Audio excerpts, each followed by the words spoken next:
মধ্যপ্রাচ্যে আবার আগুন লাগবে, রিপিট হবে। একবার তো আগুন লাগছিল, আবারও ভয়াবহ আগুন লাগবে। মনে করেন না যে এদের শান্তিতে থাকতে দেবে।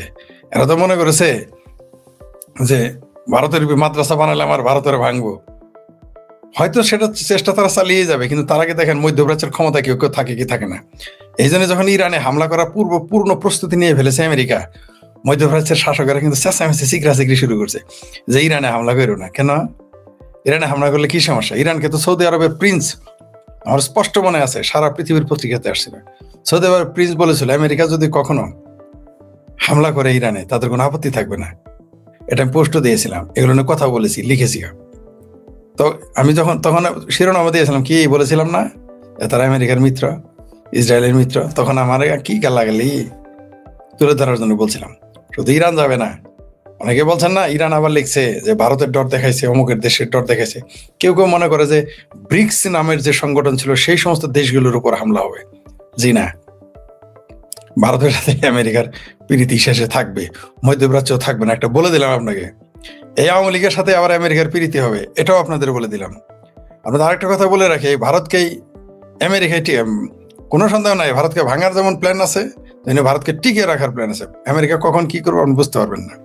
কারণ ভারত যদি ভেঙে ফেলে, এখানে যদি ভিন্ন ভিন্ন রাষ্ট্র জন্ম নেয়, সবগুলো ইসলামী জঙ্গিবাদী রাষ্ট্র হবে। যা কার জন্য ক্ষতি হবে? চায়নার জন্য? প্রশ্নই আসে না। চায়নাতে একটা মুসলমানের একটা বদবায়ু ত্যাগ করার সাহস পাবে না, সোজা করে ফেলবে। একেবারে বদবায়ু ত্যাগ করলে বদবায়ুর জায়গা বন্ধ করে দেবে, উপরের জায়গা বন্ধ করে দিবে। মসজিদের মধ্যে গিয়ে শুয়োরের মাংস খাওয়াবে, নাচাবে, মসজিদকে গিয়ে বার বানাবে, মসজিদের মধ্যে ডান্স করাবে। এই হলো চায়না। চায়নার কিছু হবে না, কার ক্ষতি হবে? আমেরিকারই হবে। ভারত যদি কোনো কারণে ভাঙে, ক্ষতিটা কার হবে? সবগুলো। কারণ মুসলমানরা তো রাশিয়া যাবে না, রাশিয়া তার কাম কাজ করার জায়গা নাই। রাশিয়ায় তো গিয়ে তারা ডিবি লটারি নিয়ে যেতে পারবে না, ওখানে ইনকাম কম, যাবে না। কোথায় যাবে? সব যাবে ইউরোপ, আমেরিকা। ভারত যদি কোনো কারণে ভেঙে যায়, আজকে আমি ইউরোপীয় যারা থিঙ্ক ট্যাঙ্ক আছেন, ট্যাঙ্কার, তাদের উদ্দেশ্যে বলি, যদি আপনারা সত্যি ভারত ভেঙে ফেলেন, ভারত ভেঙেই ফেলেন, এই সবচেয়ে বেশি ক্ষতিগ্রস্ত হবে ইউরোপ এবং আমেরিকা। আপনি আমার কথা লিখে রাখতে পারেন। হয়তো আমি 20 বছর পরে বেঁচে থাকবো না, 10 বছর, 15 বছর, 50 বছর তো বেঁচে থাকবেন, আমার কথাগুলো আপনারা মনে রাখবেন। ভারত যদি কোনো কারণে ভেঙে যায়, পুরো পৃথিবীর জন্য মুসলিম সন্ত্রাসবাদ বেড়ে যাবে, ইসলামী সন্ত্রাসবাদ বেড়ে। ভারত ভাঙার পর কাকে ভাঙবেন? আর রইল চায়না। চায়নাতে আমেরিকা জীবনেও এই রিস্ক নিবে না। চায়নার সাথে জীবনেও আমেরিকা রিস্ক নিবে না মারামারি কাটাকাটি। আর চায়নার উপরে হামলা করলেই এই মুহূর্তে ভারত, চায়না, রাশিয়া এক হয়ে যাবে। আর ভারত, চায়না, রাশিয়া যদি ঐক্যবদ্ধ হয়ে যায়, পৃথিবীর কোনো শক্তি তাদের ধারে কাছে আসতে পারবে না, কোনো শক্তি আসতে পারবে না। আর এইটা যাতে না হয়, সেই জন্য আমেরিকা এগুলো করবে। ভারতের সাথে এই জন্য আমেরিকা বন্ধুত্ব রাখবে, যাতে সে কোনোভাবেই না আমেরিকার রাশিয়ার বেল্টে ফুললি চলে যায়, না ফুললি চায়নার বেল্টে চলে যায়। তাই আমেরিকা এদেরকে ভাঙবে না, আমি বলে দিই। আর যদি ভাঙে, কথার কথা ভাঙে, সবচেয়ে বেশি ক্ষতিগ্রস্ত হবে ইউরোপ এবং আমেরিকা। কারণ এখানে মুসলিম সন্ত্রাসবাদ বাড়বে। কারণ বাংলা তখন তো ভারত যদি ভেঙে যায়, মুসলমানরা, হিন্দুরা তো থাকতে পারবে না। হিন্দুরা কোথায় যাবে? ওই ভারত আবার টুকরো টুকরো হয়ে কোনো কোনো জায়গায়, এই সিংহবামেরা সবগুলোতে তখন মুসলমানি করে। ভারতের যত বামপন্থী আছে হিন্দু, সবগুলো তো গরু গোস্ত খেয়ে আর নুনুর আগা খেটে মুসলমান হয়ে যাবে, কোনো সন্দেহ নেই। প্রথমে দুষবে ভারতের বিভিন্ন শাসকের, তারপর নিজেরাই সোজা হয়ে যাবে, মুসলমানদের লাথি উষ্টা খায় সোজা হয়ে যাবে। এই যে এখন যারা ভারতের সেকুলারিজম মারাইতেছে না, লম্বা লম্বা কথা বলতেছে, ভারতের কিছু হিন্দু সিংহবাম সহ কিছু চাফা মারে না, এগুলো সবগুলোর আগা কাটাবে মুসলমানেরা। আর মুসলমান যে এখানে গেছে এরা জানে না পাকিস্তানে কি হয়েছে, বাংলাদেশে কি হয়েছে। ভারতে যদি কোনো এখন যে একটু আংশিক ভারত আছে, সেখানে যদি মুসলমানরা ঢুকে, ওই কাজটাই করবে। তো তারপরে মুসলমানরা কি করবে? কারণ এরা তো পড়ালেখা করবে না, খালি মাদ্রাসা বানাবে, বলৎকার করবে আর মাদ্রাসা বানাবে। ঠিক আছে, আর তো কোনো কাজ নাই, ক্রিয়েটিভ তো কিছুই করবে না, সংস্কৃতি, শিল্প, সাহিত্য সব ধ্বংস করে ফেলবে। তখন এই মুসলমানগুলো কোথায় যাবে? এই মুসলমানগুলো তখন তো ভারতে তো হিন্দুরা থাকতেই পারবে না, হয় কনভার্ট হতে হবে, নাহলে হিন্দুদের ইউরোপ পালায় যেতে হবে। কিন্তু মুসলমানরাও তো যাবে সাথে সাথে, যা কি করবে? সন্ত্রাসবাদ করবে, জঙ্গিবানা করবে, জঙ্গিপনা তারা চালিয়ে যাবে, কিন্তু ক্ষতিকার হবে। ভারত তো আপনি ভেঙেই দিলেন, ভারত তো নাই। তারপরে এটা একটা উদাহরণ দিলাম আর কি, যেটা বলতেছিলাম। বাংলাদেশ, তবে আমেরিকা এই রিস্ক নিবে না, কারণ এইখানে আর চীনও এটা হইতে দিবে না। আরেকটা কথা বলে, এখন বলবেন যে তাহলে আমেরিকা নয় করলো না, চীন কেন? চীনও হইতে দিবে না, কারণ চীন জানে ভারত যদি ভেঙে যায়, এগুলো আমেরিকার ঘাঁটি হবে। পাকিস্তান কার ঘাঁটি হয়েছে? আমেরিকার। বাংলাদেশ কার ঘাঁটি হয়েছে? আমেরিকার। ভারতে যদি আরো কোনো দেশ হয়ে যায়, সেগুলো কার ঘাঁটি হবে? আমেরিকার।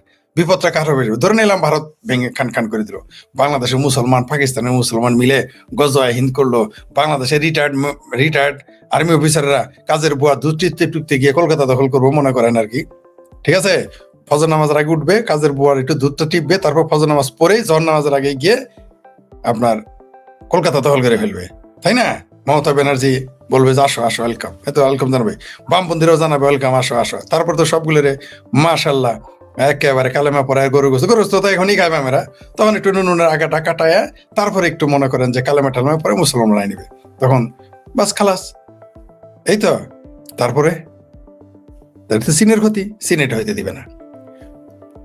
ভারত চীনের এমন একটা দুশ্মন যে ভারত ভাঙতে দিবে না চীন, খোদ আপনি নিশ্চিত থাকেন, আমি লিখে দিলাম আপনাদের, চীনই ভারতকে ভাঙতে দিবে না। যদিও ভারত চীনের সাথে যুদ্ধ হইতে পারে, তারপরও বলে দিলাম তারা নিজেরা ফাইট করবে, কিন্তু এখানে আমেরিকার ঘাঁটি না হওয়ার দেওয়ার জন্যই চীন কখনো ভারতকে ভাঙতে দিবে না।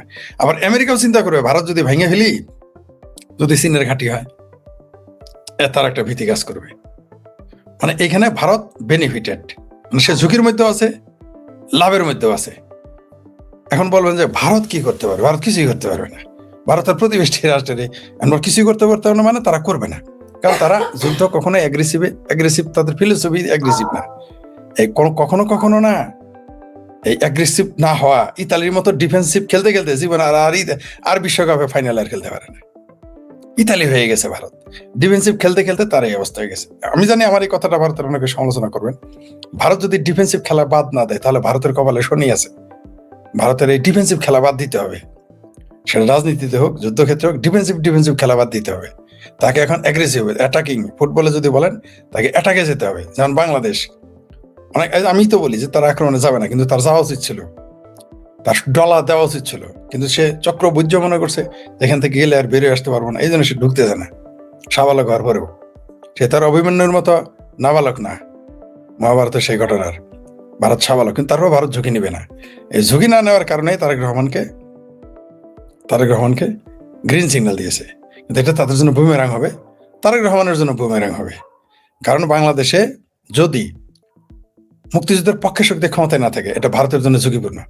এর আগে আমি কয়েকবার লাইভে, মানে কয়েকবার না, বারবার বলেছি যে বাংলাদেশে যদি মুক্ত চিন্তকদের ভারত ছাড় না দেয় এবং আওয়ামী লীগ ছাড় না দেয়, আওয়ামী লীগের জন্য ক্ষতিকর হয়ে যাবে, এমনকি ভারতের নিরাপত্তা বিঘ্নিত হবে। আমি বলেছি বাংলাদেশে যদি মাত্র 1000 মুক্ত চিন্তক থাকে, 1000 অনলি, ভারত নিরাপদ।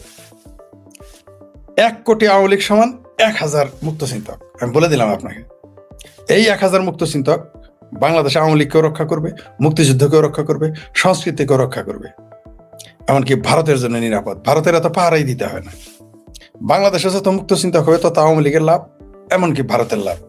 ভারত নিরাপদ থাকবে, কারণ বাংলাদেশের মানুষকে সচেতন আপনি করতে পারবেন না। আমি ফরিদ বাংলাদেশের অন্তত ভারত বিদ্বেষ 1% হলেও কমাইতে পারছি। আমি একা ফরিদ, কোন রকম সাপোর্ট ছাড়া, কোন রকম লজিস্টিক সাপোর্ট ছাড়া, কোনো পৃষ্ঠপোষকতা ছাড়া, কোন রকম সুযোগ সহযোগিতা ছাড়া, আমার কারণে অন্তত 1% মানুষ ভারত বিরোধিতা থেকে বেরোয় আসছে আমার কারণে। এটা আমি দাবি করলাম, আপনারা প্রমাণ করে দেখতে পারেন। আশা করি আমার এই বিষয়ের সাথে পশ্চিমবঙ্গের লোকজন একমত হবেন, এমনকি বাংলাদেশে অনেকে একমত হবেন। এটা আমি বলি নাই, আমার এই কথাটা, এই যে কথাটা কেন বললাম, আমার দর্শকেরা আমাকে বলেছে যে আমার কারণে নাকি বাংলাদেশে 1% 2% হলেও ভারত বিরোধিতা কমেছে। তাহলে আমার মতো যদি 1000 ভোকাল থাকে, 1000 লোক কণ্ঠ উঁচা করে, ভারত নিরাপদ। ভারত সরকার, আমি জানি এটাকে মনে করবো আমরা হেলা খেলায় কথা বলতেছি, আসলে তা না। বাংলাদেশে মুক্ত চিন্তক যত বাড়বে, বাংলাদেশের শিল্প, সাহিত্য, সংস্কৃতি রক্ষা পাবে। বাংলাদেশে যত মুক্ত চিন্তক কমবে, বাংলাদেশ তত ঝুঁকিতে পড়বে, বাংলাদেশের মুক্তিযুদ্ধের চেতনাও ঝুঁকিতে পড়বে, নিশ্চিত থাকেন। তেমনি আর বাংলাদেশে যদি মুক্তিযুদ্ধের চেতনা ঝুঁকিতে থাকে, বাংলাদেশ আওয়ামী লীগ ঝুঁকিতে থাকে, তাহলে ভারত নিজেও ঝুঁকিতে থাকবে। আবারও বলছি যে তাদের যেমন আওয়ামী লীগের কর্মীদের দরকার, নেতাদের দরকার, তাদের একজন মুক্তিযুদ্ধের পক্ষের দল দরকার, সেটা যে কোনো দল লোক, সেটা জাতীয় পার্টি হতে পারে, বামপন্থী হতে পারে। বিএনপিও যদি মনে করেন যে মুক্তিযুদ্ধের পক্ষের হয়, সেটাও ভারতের জন্য, কিন্তু বিএনপি তো হবে না। বিএনপি যদি মুক্তিযুদ্ধের পক্ষের শক্তি হতো, তাহলে তারা আওয়ামী লীগ ক্ষমতায় আসতে পারতো না, তাহলে তো বিএনপি ক্ষমতায় থাকতো। কারণ বিএনপি সেটা হবে না, কারণ বিএনপি তো রাজনৈতিক দল না। বিএনপি হচ্ছে আওয়ামী লীগ বিরোধী, ভারত বিরোধী, মুক্তিযুদ্ধ বিরোধী, ডিজিটাল মুক্তিযুদ্ধ বিরোধীদের একটা প্ল্যাটফর্ম। অনেকে আছে লজ্জা ডাইরেক্ট জামাতে যাইতে পারে না, তাদের জায়গা হচ্ছে বিএনপি। সুতরাং এটা প্ল্যাটফর্ম। জামাত এই বাংলাদেশ বিরোধী, মুক্তিযুদ্ধ বিরোধী, এখন বিএনপি আর বাংলাদেশ বিরোধী হইল কেন? বিএনপি যদি বাংলাদেশ বিরোধী না হইতো, এমনকি আমাদের কমিউনিস্ট পার্টির ইদানিং দেখি যে এই এদের সুরে সুর মেলায়। কি আপনি 7ই মার্চের ভাষণ কেন বাদ দিয়ে দিলেন পাঠ্যপুস্তক থেকে, যেখানে জুলাই সন্ত্রাসীদের নাম আপনি ঢুকাইছেন? লজ্জা করে না? যাক, ওই প্রসঙ্গ না, আজকের প্রসঙ্গ আলাদা। ভারত নিরীহ প্রতিবেশী বলে বাংলাদেশ রক্ষা পেয়ে গেছে, নইলে তুরস্কের মতো ওই যে 20% মুসলমানের কারণে যেমন সাইপ্রাস দখল করেছে, ভারত এতক্ষণ চেলায় বাংলাদেশ থেকে 20% নিয়ে নিত। আর বাংলাদেশে 20% জায়গা দখল করতে 20 মিনিট সময় লাগবে, এখনো তখনও ভবিষ্যতেও। ওই আমেরিকা এসে রক্ষা করবে না, চীন এসে রক্ষা করবে না, সৌদি আরব, কুয়েত, কাতার আসবে না। কাতারে যখন মারছে কেউ কথা বলছে, মিডিল ইস্টের একটা দেশ, আলোচনা যুদ্ধে গেছে কেউ? নাই, সৌদি আরবের মারলেও যদি ইসরায়েল বোম মারতে রক্ষা করতো না। মাদুরোরে কেউ রক্ষা করছে? মাদুরোর পক্ষে তো চায়না, সোভিয়েত, রাশিয়া পক্ষে নিছে। শোনেন, যুদ্ধে এবং প্রেমে আপনি একা। আপনি প্রেম করতে হবে আপনার যোগ্যতায়, যুদ্ধ করতে হবে আপনার নিজের যোগ্যতা। কেউ আপনার পক্ষে আসবে না। আপনি জিতলে বাহবা দিবে, আমি শেখ ফরিদ, এই যে ভোকাল, যদি আমি মানুষের আমার পক্ষে থাকে আমাকে সবাই বাহবা দিবে, কিন্তু আমি একাই। আমি জানি আমাকে একাই থাকতে লড়তে হবে।